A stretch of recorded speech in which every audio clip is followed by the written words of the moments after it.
Welcome to online study exam. दोस्तों आज है 12 जनवरी 2025।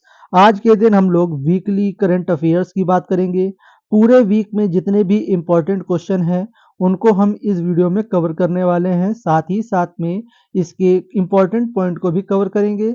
यदि आप लोग चैनल पे न्यू हो तो वीडियो को लाइक शेयर एंड वीडियो में कमेंट करके बताइएगा कि आपको वीडियो कैसी लगी। तो चलिए बिना देरी के वीडियो शुरू करते हैं। सबसे पहले हम लोग बात करेंगे दिवस की। 6 जनवरी को राष्ट्रीय प्रौद्योगिकी दिवस मनाया जाता है। 7 जनवरी को राष्ट्रीय बॉबल हेड दिवस मनाया जाता है। 8 जनवरी को पृथ्वी परिभ्रमण दिवस मनाया जाता है। 9 जनवरी को प्रवासी भारतीय दिवस मनाया जाता है। 10 जनवरी को विश्व हिंदी दिवस मनाया जाता है। 11 जनवरी को राष्ट्रीय मानव तस्करी जागरूकता दिवस मनाया जाता है। 12 जनवरी यानी कि आज के दिन राष्ट्रीय युवा दिवस मनाया जाता है। हमारा पहला क्वेश्चन है, भारतीय रेलवे का प्रस्तावित 69वां मंडल कौन सा होगा? इसका उत्तर है ऑप्शन ए जम्बू मंडल। आइए इसके इम्पोर्टेंट पॉइंट की बात करते हैं। केंद्रीय रेल मंत्रालय उत्तरीय रेलवे जोन के तहत जम्मू में अपना 69वां रेलवे डिवीजन मंडल स्थापित करेगा। इसे मौजूदा फिरोज डिवीजन को पुनर्गठन करके बनाया जाएगा और यह 782.1 किलोमीटर नेटवर्क का प्रावधान करेगा। वर्तमान में भारतीय रेलवे के 68 डिवीजन हैं। अमेरिका, चीन, रूस के बाद में भारत का दुनिया का चौथा सबसे बड़ा रेलवे नेटवर्क है। 12.5 लाख कर्मचारियों के साथ सबसे बड़ा नियोक्ता है, यानी कि 12.5 लाख कर्मचारी इसमें काम करते हैं। उत्तरीय क्षेत्र में भारतीय रेलवे का सबसे बड़ा रेलवे क्षेत्र है। पीएम नरेंद्र मोदी ने देश भर के विभिन्न रेलवे स्टेशनों पर 18 प्रधानमंत्री भारतीय जन औषधि केंद्रों का उद्घाटन किया है। 16 सितंबर 2024 को भारत की पहली नमो भारत रैपिड रेल भुज से अहमदाबाद के बीच चलाई गई थी। बात करें कि रेलवे बोर्ड का अध्यक्ष कौन है, तो सतीश कुमार रेलवे बोर्ड के अध्यक्ष हैं। नेक्स्ट क्वेश्चन है, ग्रामीण भारत महोत्सव 2025 का आयोजन कहाँ किया गया है? इसका उत्तर होगा ऑप्शन सी नई दिल्ली में। आइए इसके इम्पोर्टेंट पॉइंट को जानते हैं। प्रधानमंत्री नरेंद्र मोदी ने नई दिल्ली में आयोजित ग्रामीण भारत महोत्सव 2025 का उद्घाटन किया है। ग्रामीण भारत महोत्सव 4 से 5 जनवरी 2025 तक नई दिल्ली में आयोजित किया जा रहा है। ग्रामीण भारत महोत्सव सरकार, ग्रामीण अर्थव्यवस्था और उद्योग के नेताओं को एक समृद्ध और आत्मनिर्भर ग्रामीण भारत के निर्माण के तरीके और रणनीतियों पर चर्चा करने के लिए एक मंच प्रदान करता है। जो इसका विषय है, विकसित भारत 2024 के लिए एक लचीले ग्रामीण भारत का निर्माण करना। ग्रामीण भारत महोत्सव का आदर्श वाक्य यह था, गांव बढ़े तो देश बढ़े। ग्रामीण भारत महोत्सव का आयोजन वित्त सेवा विभाग, केंद्रीय वित्त मंत्रालय और राष्ट्रीय कृषि और ग्रामीण विकास बैंक यानी कि नाबार्ड द्वारा किया जाता है। आइए अब जानते हैं ग्रामीण कृषि एवं ग्रामीण विकास बैंक यानी कि नाबार्ड के बारे में। सबसे पहले तो हम इसके फुल फॉर्म की बात करें तो नाबार्ड का फुल फॉर्म होता है राष्ट्रीय कृषि एवं ग्रामीण बैंक विकास, जिसको हम इंग्लिश में बोलते हैं national bank of agriculture and rural development. Bharat में एक शीर्ष ग्रामीण वित्तीय संस्था है। इसने 12 जुलाई 1982 को अपना परिचालन शुरू किया है। इसका 100% स्वामित्व भारत सरकार के पास में है। इसका जो मुख्यालय है वह मुंबई में स्थित है। नाबार्ड को भारत में ग्रामीण कृषि संस्थाओं को वित्तीय पोषित करने और विकसित करने की जिम्मेदारी दी गई है। नेक्स्ट क्वेश्चन है, प्रवासी भारतीय पुरस्कार 2025 कितने व्यक्तियों को प्रदान किए गए हैं? इसका उत्तर होगा ऑप्शन सी 27 व्यक्तियों को। 2025 के लिए 27 व्यक्तियों को प्रवासी भारतीय पुरस्कार प्रदान किया गया है। यह पुरस्कार प्रवासी भारतीय दिवस सम्मेलन के अवसर पर प्रदान किए जाएंगे। यह सम्मान उन व्यक्तियों को प्रदान किया जाता है जो भारतीय मूल के हैं 8 से 10 जनवरी 2025 तक प्रवासी भारतीय दिवस सम्मेलन 2025 आयोजित भुवनेश्वर यानी कि उड़ीसा में किया जाएगा। इस सम्मेलन के मुख्य अतिथि के रूप में त्रिनिदाद और टोबैगो की राष्ट्रपति क्रिस्टीन कार्ला कांगू शामिल होंगी। प्रवासी भारतीय दिवस 9 जनवरी को मनाया जाता है। नेक्स्ट क्वेश्चन है, सशक्त बेटी और ई दृष्टि परियोजना का शुभारंभ किसने किया है?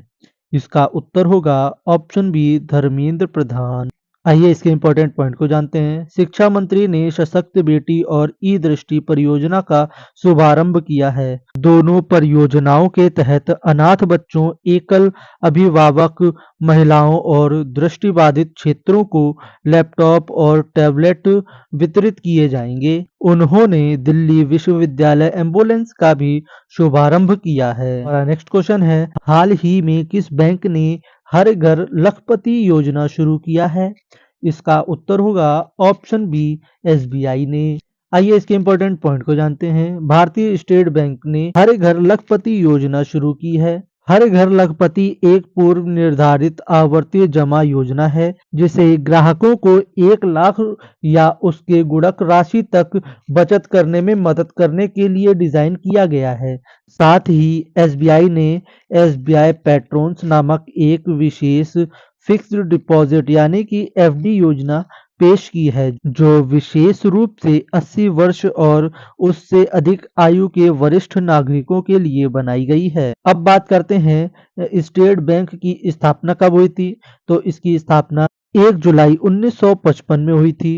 इसका जो मुख्यालय है वह मुंबई में है और इसके जो अध्यक्ष हैं श्री CS सेट्टी हैं। 82वें गोल्डन ग्लोबल अवार्ड 2025 में बेस्ट फिल्म ड्रामा का अवार्ड किसे मिला है? तो इसका आंसर होगा option A, the brood list.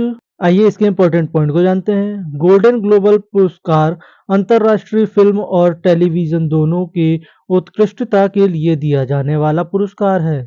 यह पुरस्कार अमेरिका में प्रदान किए जाते हैं। पहली बार यह पुरस्कार 1944 में दिए गए थे। यह पुरस्कार गोल्डन ग्लोब फाउंडेशन के द्वारा प्रदान किए जाते हैं। इस अवार्ड शो में भारत की film all we imagine as light को नॉमिनेट किया था लेकिन इसने कोई अवार्ड नहीं जीता। All we imagine as light के डायरेक्टर पायल कपाड़िया थी। नेक्स्ट क्वेश्चन है, किस देश को पीछे छोड़कर भारत दुनिया में तीसरा सबसे परिचालन मेट्रो रेलवे नेटवर्क वाला देश बन गया है? इसका उत्तर होगा ऑप्शन बी, जापान। आइए इसके इंपॉर्टेंट पॉइंट को जानते हैं। भारत, चीन और संयुक्त राज्य अमेरिका के बाद दुनिया का तीसरा सबसे बड़ा परिचालन मेट्रो रेलवे नेटवर्क वाला देश बन गया है। भारत में अब 1000 किलोमीटर से अधिक परिचालन मेट्रो रेलवे नेटवर्क हो गया है। वर्तमान में 11 राज्य और 23 शहरों में 1000 किलोमीटर के मार्ग को कवर करने वाली मेट्रो रेलवे सेवा चालू है। आइए अब जानते हैं मेट्रो से बनने वाले अन्य करंट अफेयर्स के बारे में। भारत में पहली मेट्रो ट्रेन 24 अक्टूबर 1984 को कोलकाता में चली थी। भारत में पहली आधुनिक मेट्रो प्रणाली का उद्घाटन 2002 में दिल्ली में किया गया था। Delhi metro railway corporate 395 kilometre के परिचालन नेटवर्क के साथ भारत का सबसे बड़ा मेट्रो नेटवर्क संचालित करता है। भारत की पहली नदी के नीचे चलने वाली मेट्रो मार्च 2024 में कोलकाता में चालू हुई जो हुगली नदी के नीचे चलती है। नेक्स्ट क्वेश्चन है, पीएम मोदी ने आयुर्वेद अनुसंधान संस्थान भवन की नींव कहाँ रखी है? इसका उत्तर होगा ऑप्शन डी, नई दिल्ली में। आइए इसके इंपॉर्टेंट पॉइंट को जानते हैं। प्रधानमंत्री नरेंद्र मोदी ने नई दिल्ली के रोहिणी में नई केंद्रीय आयुर्वेद अनुसंधान संस्थान भवन की आधारशिला रखी है। नए आध्यात्मिक भवन का निर्माण करीब 185 करोड़ रुपए में होगा। केंद्रीय आयुर्वेद अनुसंधान संस्थान की स्थापना 1979 में हुई थी। फ्रेंड्स अब बात करते हैं हाल ही में स्थापित किए गए प्रमुख भवनों की। नौसेना भवन, यह दिल्ली में स्थित है। लोच भवन, नेवल वॉर कॉलेज, यह गोवा में स्थित है। पटसन भवन, यह कोलकाता में है। कौशल भवन, यह नई दिल्ली में स्थित है। हमारा नेक्स्ट क्वेश्चन है, हाल ही में किस देश ने आपातकालीन की घोषणा की है? इसका उत्तर होगा ऑप्शन बी, इक्वाडोर। आइए इसके इंपॉर्टेंट पॉइंट को जानते हैं। इक्वाडोर के राष्ट्रपति डैनियल नोबोआ ने बढ़ते अपराध और संगठित सशस्त्र समूह का हवाला देखते हुए 7 प्रांतों में 60 दिनों की आपातकाल की घोषणा की है। इक्वाडोर आपराधिक समूह के खिलाफ आंतरिक सशस्त्र संघर्ष से जूझ रहा है। आइए अब बात करते हैं इक्वाडोर के बारे में। इक्वाडोर दक्षिण अमेरिका में स्थित एक देश है।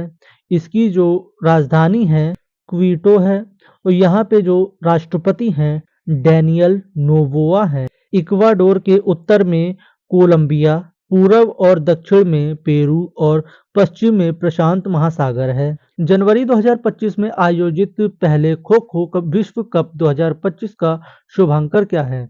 इसका उत्तर होगा ऑप्शन सी, दोनों ए व बी दोनों, तेजस और तारा। आइए इसके इंपॉर्टेंट पॉइंट को जानते हैं। पहला खो खो विश्व कप दिल्ली के इंदिरा गांधी इंडोर स्टेडियम में 13 से 19 जनवरी 2025 को खेला जाएगा। फेडरेशन ने टूर्नामेंट के आधिकारिक शुभांकर के रूप में काम करने वाली जोड़ी तेजस और तारा को पेश किया गया है। तेजस प्रतिभा और ऊर्जा का प्रतीक है। तारा मार्गदर्शक और आकांक्षा का प्रतीक है। इसे पारंपरिक भारतीय संस्कृति से डिजाइन करते हुए नीले और नारंगी रंग की खेल पोशाक में दर्शाया गया है। पहले खो खो विश्व कप के ब्रांड एम्बेसडर सलमान खान और टाइगर श्रॉफ हैं। आइए नेक्स्ट क्वेश्चन है, विश्व युद्ध अनाथ दिवस 2025 कब मनाया गया है? इसका उत्तर होगा ऑप्शन डी, 6 जनवरी को। आइए इसके इम्पोर्टेंट पॉइंट को जानते हैं। विश्व युद्ध अनाथ दिवस हर साल 6 जनवरी को मनाया जाता है। विश्व युद्ध अनाथ दिवस की स्थापना एक फ्रांसीसी संगठन द्वारा की गई थी। इस दिन का मुख्य उद्देश्य युद्ध के कारण अनाथ हुए बच्चों की स्थिति को पहचानना और समाज में उनकी मदद के लिए जागरूकता फैलाना। नेक्स्ट क्वेश्चन है, किस राज्य के गोलकुंडा किले में अपनी सेना को जानो मेला 2025 का आयोजन किया गया है? इसका उत्तर होगा ऑप्शन बी, तेलंगाना। आइए इसके इंपॉर्टेंट पॉइंट को जानते हैं। तेलंगाना के राज्यपाल जिष्णु देव वर्मा ने गोलकुंड किले में अपनी सेना को जानो मेला 2025 का उद्घाटन किया है। इस मेले का उद्देश्य भारतीय सेना की ताकत, वीरता और तकनीकी प्रौद्योगिकी का प्रदर्शन करना है। अब बात करते हैं तेलंगाना राज्य की।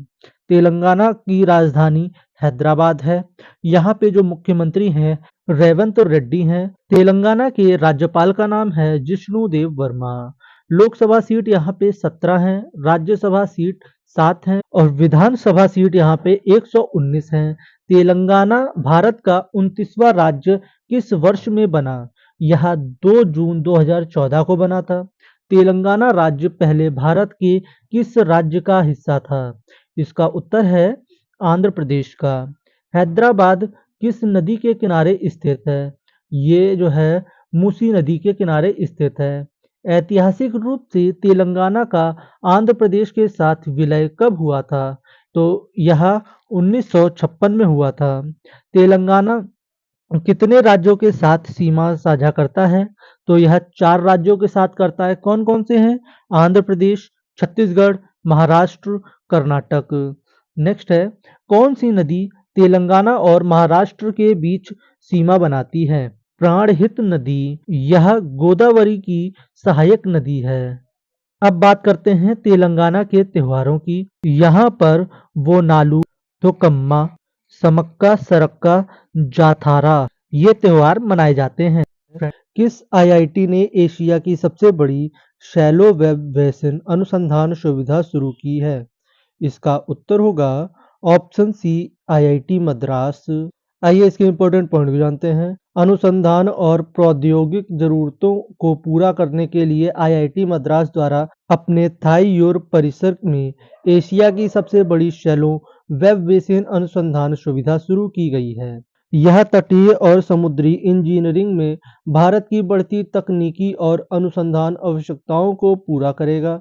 इसे राष्ट्रीय बंदरगाह, जलमार्ग और तट प्रौद्योगिकी केंद्र के तहत विकसित किया गया है। इस सुविधा का उपयोग बंदरगाह, अपतटीय, तटीय और अंतर्देशीय मार्ग परियोजनाओं में मदद के लिए संरचनाओं पर 3D तिरंगे के प्रभावों का परीक्षण करने के लिए किया जाएगा। फ्रेंड्स, आईआईटी से बनने वाले अन्य करंट अफेयर्स की बात करते हैं। किस आईआईटी ने कृषि और किसान कल्याण मंत्रालय के साथ मिलकर प्रोजेक्ट विस्तार की शुरुआत की है? इसका उत्तर है आईआईटी मद्रास। किस आईआईटी ने मृदा प्रदूषण से निपटने और कृषि को बढ़ावा देने के लिए एक बैक्टीरिया विकसित किया है? इसका उत्तर होगा आईआईटी बॉम्बे। दर्द रहित इंजेक्शन के लिए सुई रहित शॉक सिरिंज विकसित आईआईटी बॉम्बे ने की है। क्यूएस वर्ल्ड यूनिवर्सिटी रैंकिंग में भारत का नंबर 1 इंस्टीट्यूट है, इसका नाम है आईआईटी दिल्ली। नेक्स्ट है लाइव लोकेशन ट्रैक के लिए ई शूज विकसित किए हैं, ये विकसित किए हैं आईआईटी इंदौर ने। नेक्स्ट है रोबोट प्रौद्योगिकी डीडी रोबोकॉन इंडिया 2024 की मेजबानी आईआईटी दिल्ली और प्रसार भारती ने की है। नेक्स्ट है भारत का पहला क्वांटम डायमंड माइक्रोचिप इमेज विकसित करेंगे टीसीएस और आईआईटी बॉम्बे। नेक्स्ट है उड़ान पहल का अनावरण किया है आईआईटी कानपुर ने। नेक्स्ट है अभिनव अग्र बचाव ड्रोन का अनावरण आईआईटी धारवाड़ ने किया है। नेक्स्ट क्वेश्चन है 18वां प्रवासी भारतीय दिवस 2025 कब मनाया गया? इसका उत्तर होगा ऑप्शन ए 9 जनवरी को। आइए इसके इंपॉर्टेंट पॉइंट को जानते हैं। एनआरआई या प्रवासी भारतीय दिवस हर साल 9 जनवरी को मनाया जाता है। साथ ही यह दिन 9 जनवरी 1915 में महात्मा गांधी के दक्षिण अफ्रीका से मुंबई लौटने की याद में मनाया जाता है। यह दिवस भारत के विकास में प्रवासी भारतीय समुदाय के योगदान को चिन्हित करने के लिए मनाया जाता है। प्रवासी भारतीय दिवस की शुरुआत वर्ष 2003 में हुई थी और 2025 में इसकी थीम थी विकसित भारत में प्रवासी भारतीयों का योगदान। नेक्स्ट क्वेश्चन है किस केंद्रीय मंत्री ने दुर्घटना पीड़ितों के लिए कैशलेस उपचार शुरू किया है? इसका उत्तर होगा ऑप्शन बी नितिन गडकरी। आइए इसके इंपॉर्टेंट पॉइंट को जानते हैं। जनवरी 2025 में सड़क परिवहन और राज्य मार्ग मंत्री नितिन गडकरी ने सड़क दुर्घटना पीड़ितों के लिए कैशलेस उपचार योजना शुरू की है। इस योजना में 7 दिन तक या अधिकतम 1.5 लाख रुपए तक के चिकित्सा व्यय को कवर किया जाएगा। हालांकि दुर्घटना की सूचना 24 घंटे के भीतर पुलिस को दी जानी चाहिए। हिट एंड रन मामलों में मृत्यु के लिए मृतकों के तत्काल परिवार को 2 लाख रुपए का मुआवजा दिया जाएगा। नेक्स्ट क्वेश्चन है विश्व हिंदी दिवस 2025 कब मनाया गया? इसका उत्तर है ऑप्शन डी 10 जनवरी को। आइए इसके इंपॉर्टेंट पॉइंट को जानते हैं। विश्व हिंदी दिवस 10 फरवरी को मनाया जाता है। विश्व हिंदी दिवस की स्थापना उस अवसर को चिन्हित करने के लिए की जाती है जब 1949 में संयुक्त राष्ट्र महासभा में पहली बार हिंदी बोली गई थी। विश्व हिंदी दिवस का उद्देश्य हिंदी भाषा को विश्व स्तर पर प्रोत्साहित करना और उसे वैश्विक भाषा के रूप में स्थापित करना है। और इसका जो है 2025 में थीम रहा है हिंदी एकता और संस्कृत गौरव की वैश्विक आवाज।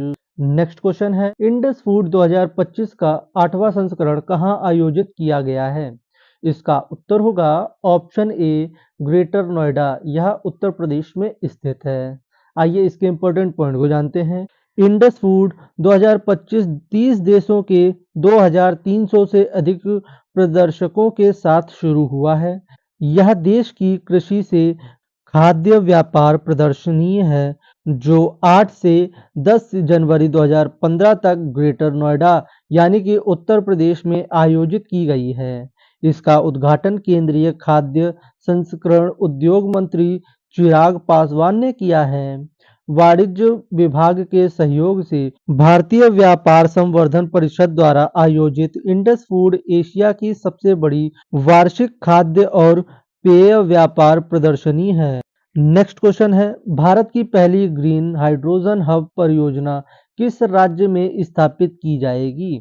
इसका उत्तर है ऑप्शन बी आंध्र प्रदेश में। आइए इसके इम्पोर्टेंट पॉइंट को जानते हैं।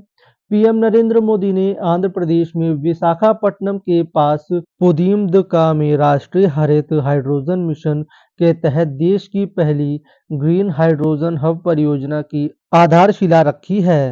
पहला green hydrogen hub NTPC green agency limited द्वारा स्थापित किया जा रहा है। इसका कुल निवेश 1,85,000 करोड़ रुपए का है। यह हब प्रतिदिन 15,000 टन हरित हाइड्रोजन का उत्पादन करेगा। इसके अलावा यहाँ ग्रीन मेथेनॉल, ग्रीन यूरिया और सतत विमानन ईंधन का उत्पादन किया जाना है। ग्रीन हाइड्रोजन को बनाने के लिए पानी को हाइड्रोलिसिस नामक प्रक्रिया से हाइड्रोजन और ऑक्सीजन में बांटा जाता है। इस प्रक्रिया में नवीकरणीय ऊर्जा जैसे सौर ऊर्जा, पवन ऊर्जा का इस्तेमाल किया जाता है। भारत में ग्रीन हाइड्रोजन मिशन की शुरुआत 2022 में हुई थी। इस मिशन का लक्ष्य लगभग वर्ष 2030 तक 5 लाख टन प्रति वर्ष हरित हाइड्रोजन का उत्पादन करना है। हाइड्रोजन सभी परमाणुओं में सबसे हल्का है, जिसका रासायनिक प्रतीक H है। हाइड्रोजन के 3 प्राकृतिक समस्थानिक होते हैं, protium, deuterium, tritium. Next question है, नए स्वराज सचिव कौन नियुक्त किए गए हैं? इसका उत्तर होगा ऑप्शन ए तुहिन कांत पांडे। आइए इसके इंपॉर्टेंट पॉइंट को जानते हैं। हाल ही में नियुक्त राजस्व सचिव अरुणीश चावला को केंद्रीय वित्त मंत्रालय के निवेश और सार्वजनिक संपत्ति प्रबंधन विभाग का सचिव नियुक्त किया गया है। अरुणीश चावला के स्थान पर वित्त सचिव के साथ साथ राजस्व सचिव का प्रभार भी दिया गया है। तुहिन कांत पांडे 1987 बैच के उड़ीसा कैडर के आईएएस अधिकारी हैं। नेशनल एल्यूमिनियम कंपनी लिमिटेड, जिसको हम नाल्को बोलते हैं, के सीएमडी कौन बने हैं? इसका उत्तर होगा ऑप्शन सी ब्रजेंद्र प्रताप सिंह। आइए इसके इम्पोर्टेंट पॉइंट को जानते हैं। ब्रजेंद्र प्रताप सिंह ने केंद्रीय सार्वजनिक क्षेत्र के उद्यम नेशनल एल्यूमिनियम कंपनी लिमिटेड यानी कि नाल्को के सीएमडी का पदभार ग्रहण कर लिया है। आइए अब बात करते हैं नाल्को की। सबसे पहले तो इसका फुल फॉर्म जानेंगे, नेशनल एल्यूमिनियम कंपनी लिमिटेड। इसकी स्थापना 1981 में हुई थी। इसे 2008 में नवरत्न का दर्जा दिया गया था। नाल्को दुनिया में बॉक्साइड और एल्युमिनियम का सबसे कम लागत वाली उत्पादक कंपनी है। इसका मुख्यालय उड़ीसा के भुवनेश्वर में स्थित है। राष्ट्रीय मानव तस्करी जागरूकता दिवस 2025 कब मनाया जाता है? इसका उत्तर होगा ऑप्शन बी 11 जनवरी को। आइए इसके इम्पोर्टेंट पॉइंट को जानते हैं। हर साल 11 जनवरी को राष्ट्रीय मानव तस्करी जागरूकता दिवस मनाया जाता है। यह दिवस मानव तस्करी की लगातार बढ़ती समस्या के बारे में जागरूकता फैलाने के लिए मनाया जाता है। इस दिन का उद्देश्य मानव तस्करी के पीड़ितों की दुर्दशा के बारे में जागरूकता बढ़ाना, साथ ही उनके अधिकारों को बढ़ावा देना और उनकी रक्षा करना है। 2025 में इसकी थीम रही है बिंदुओं को जोड़ना। हिमाचल प्रदेश में लोक प्रशासन संस्थान का नाम बदलकर किसके नाम पर रखा गया है? इसका उत्तर है option D doctor Manmohan Singh. आइए इसके इम्पोर्टेंट पॉइंट की बात करते हैं। हिमाचल प्रदेश मंत्रिमंडल ने हिमाचल प्रदेश लोक प्रशासन संस्थान यानी कि HIPA का नाम बदलकर डॉक्टर मनमोहन सिंह हिमाचल प्रदेश लोक प्रशासन संस्थान करने की मंजूरी दे दी है। मंत्रिमंडल ने नशीली दवाओं के दुरुपयोग और संगठित अपराधों से निपटने के लिए एक विशेष कार्यबल यानी कि STF की भी स्थापना की है। नेक्स्ट क्वेश्चन है, हाल ही में किस राज्य ने पार्थ योजना की शुरुआत की है? इसका उत्तर होगा ऑप्शन सी मध्य प्रदेश। आइए इसके इम्पोर्टेंट पॉइंट की बात करते हैं। सबसे पहले इसके फुल फॉर्म की बात करते हैं। Police army requirement training and हुनर। मध्य प्रदेश सरकार ने युवाओं को पुलिस, सेना और पैरामिलिट्री भर्तियों की तैयारी के लिए पार्थ योजना शुरू की है। इसका उद्देश्य युवाओं को भर्ती पूर्व शारीरिक और लिखित परीक्षा में ट्रेनिंग देना। युवाओं को सेना, पुलिस और पैरामिलिट्री में बेहतर मौके मिले। सरकारी संस्थानों का अधिकतम उपयोग किया जाएगा। नेक्स्ट क्वेश्चन, 23वें दिव्य कला मेला का उद्घाटन कहाँ किया गया है? इसका उत्तर होगा ऑप्शन बी, बड़ोदरा में। आइए इसके इंपॉर्टेंट पॉइंट की बात करते हैं। केंद्रीय सामाजिक न्याय और अधिकारिक राज्य मंत्री बी.एल. वर्मा ने बड़ोदरा में आयोजित 23वें दिव्य कला मेले का उद्घाटन किया है। सामाजिक न्याय और आधिकारिकता मंत्रालय के दिव्यांगजन सशक्तिकरण विभाग द्वारा दिव्य कला मेले का आयोजन किया जा रहा है। इस मेले में 20 राज्य और केंद्र शासित प्रदेश के लगभग 100 दिव्यांग कारीगर, शिल्पकार और उद्यमी हिस्सा ले रहे हैं। इसमें देश भर के दिव्यांग कारीगरों और उद्यमियों के बेहतरीन स्किल्स और प्रोडक्शंस को पेश किया जाएगा। नेक्स्ट क्वेश्चन है, ई श्रम पोर्टल कितनी भाषाओं में अपडेट किया गया है? इसका उत्तर होगा ऑप्शन बी, 22 भाषाओं में। आइए इसके इंपॉर्टेंट पॉइंट को जानते हैं। हाल ही में केंद्रीय मंत्री मनसुख मंडाविया ने ई श्रम पोर्टल पर बहुभाषीय सुविधा का शुभारंभ किया है। यह भारत के श्रमिकों के लिए एक महत्वपूर्ण पहल है। इससे वे पोर्टल का उपयोग अपनी मातृभाषा में कर सकेंगे। वे अपनी समस्याओं का समाधान आसानी से पा सकेंगे। आइए अब बात करते हैं ई श्रम पोर्टल के बारे में। यह भारत सरकार द्वारा असंगठित क्षेत्र में के श्रमिकों के लिए एक महत्वपूर्ण पहल है। इसे वर्ष 2021 में शुरू किया गया था। इसका मुख्य उद्देश्य असंगठित क्षेत्र के श्रमिकों का पंजीकरण करना, उन्हें विभिन्न सामाजिक सुरक्षा योजना से जोड़ना, इससे वे सरकार की योजना का लाभ उठा सकें। इसके तहत श्रमिकों को एक ई श्रम कार्ड जारी किया जाता है। इसमें 12 अंक का एक विशिष्ट नंबर शामिल होता है। नेक्स्ट क्वेश्चन है, किस मेट्रो ने भारत की पहली स्वदेशी निर्मित चालक रहित मेट्रो ट्रेन का अनावरण किया है? इसका उत्तर होगा ऑप्शन ए, बेंगलुरु मेट्रो रेलवे। आइए इसके इंपॉर्टेंट पॉइंट की बात करते हैं। बेंगलुरु मेट्रो रेलवे कॉरपोरेशन को देश की पहली चालक रहित ट्रेन मिल गई है। इस ट्रेन का निर्माण बंगाल में स्थित टीटागढ़ रेल सिस्टम लिमिटेड ने किया है। यह स्टेनलेस स्टील बॉडी वाली स्वचालित ट्रेन इलेक्ट्रॉनिक्स सिटी को बेंगलुरु के बाकी हिस्सों से जोड़ने वाले 18 किलोमीटर के मार्ग पर दौड़ती है।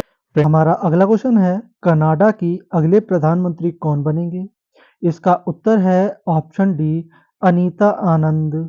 नेक्स्ट क्वेश्चन है, जनवरी 2025 में नागरिकीय उड्डयन महानिदेशक यानी कि डीजीसीए के प्रमुख के रूप में किसे नियुक्त किया गया है? इसका उत्तर होगा option A, Faiz Ahmed Kidwai. Next question है, वर्ष 2025 में भारतीय अंतरिक्ष अनुसंधान यानी कि इसरो के नए अध्यक्ष कौन बने हैं?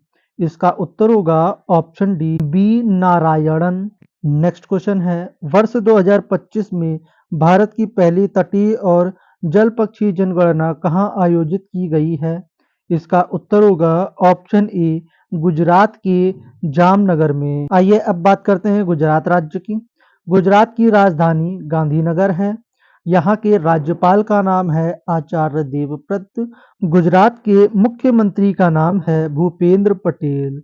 यहाँ पे लोकसभा सीट 26 है, राज्यसभा सीट 11 है और विधानसभा सीट यहाँ पे 182 है। अब बात करते हैं गुजरात राज्य में कितनी राष्ट्रीय उद्यान हैं। यहाँ पे 4 राष्ट्रीय उद्यान हैं। वांसदा राष्ट्रीय उद्यान, ब्लैक बक राष्ट्रीय उद्यान, गिरी राष्ट्रीय उद्यान, समुद्रीय राष्ट्रीय उद्यान। नेक्स्ट क्वेश्चन है, जनवरी 2025 में कितने खिलाड़ियों को अर्जुन पुरस्कार से सम्मानित किया गया है?